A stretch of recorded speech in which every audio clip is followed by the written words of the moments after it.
darkness was mist-wrapped silence tracked by passing cars, water quivering on every bead-hung hedge. It wasn't cold. It would have been better if it were. This damp blanket made the long, dragging walk home even harder, as if Steve were trailing the whole earth behind him, entangling his feet in muddy snares. He knew he was drunk. Not passing out, throwing up drunk, but enough taken to make this slow crawl seem endless.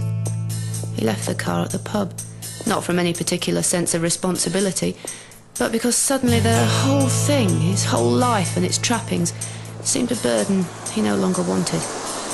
It's because I'm drunk, he thought. It's because I'm drunk, he said aloud to the still night. But in his heart a voice cried, no, it's not, and he knew why.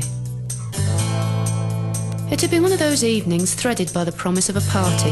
He always went to parties, hoping secretly that they would be the great event they never were.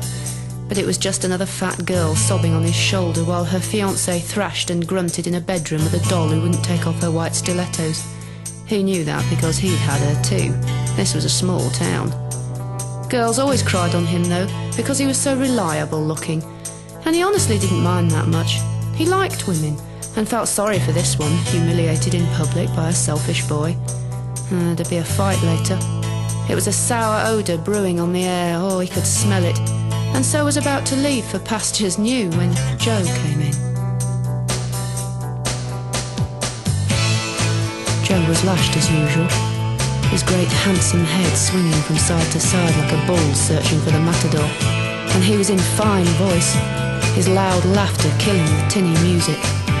His shirt was off, and the light gilded his strong body, only just starting to be blurred with beer fat. Suddenly, all Steve could see was Joe. Joe howling and parading through his killer clown routine, the town's pet folk devil, the drunkest, the druggiest, the irresistible Big Joe Delaney, mad and bad. His best friend. Once. Steve remembered the days when Joe had been a blade so sharp you'd cut yourself smiling as he charmed the pain away. When they'd sat in the sun planning long journeys to Morocco, Australia, America.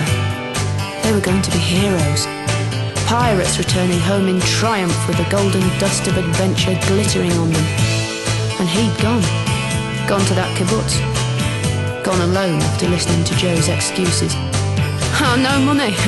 Next time, definitely, mate. Yeah, what a piss-up we'll have when you get home. And he'd seen the demon shudder of fear ripple Big Joe's backbone, the terror squatting behind his eyes. And he knew Joe couldn't make the break in case he failed, in case he wasn't king of the castle out there, in the great world. The girl's voice pulled him back unwilling. She was squealing something about, well, how awful Joe was, and was it true he... Steve gripped her by the arm so hard her breath caught and told her to shut it, while he watched his friend commit a kind of slow, public suicide with the total ruthlessness of the self-destructive, eaten up by his monstrous secret, driven by his fear, uncaring of anyone else's pain and determined to keep his worthless crown. It was horrible. And all Steve's love could not prevent it. So he left and drove to that obscure pub, the one that everyone knew kept open, and got drunk, and tried to get drunker but couldn't, no matter what he poured down his throat, while the ghost of what might have been danced just out of reach. And he left the car and walked in the sweet oblivion of the dark, letting Joe go before those drowning hands dragged him down too.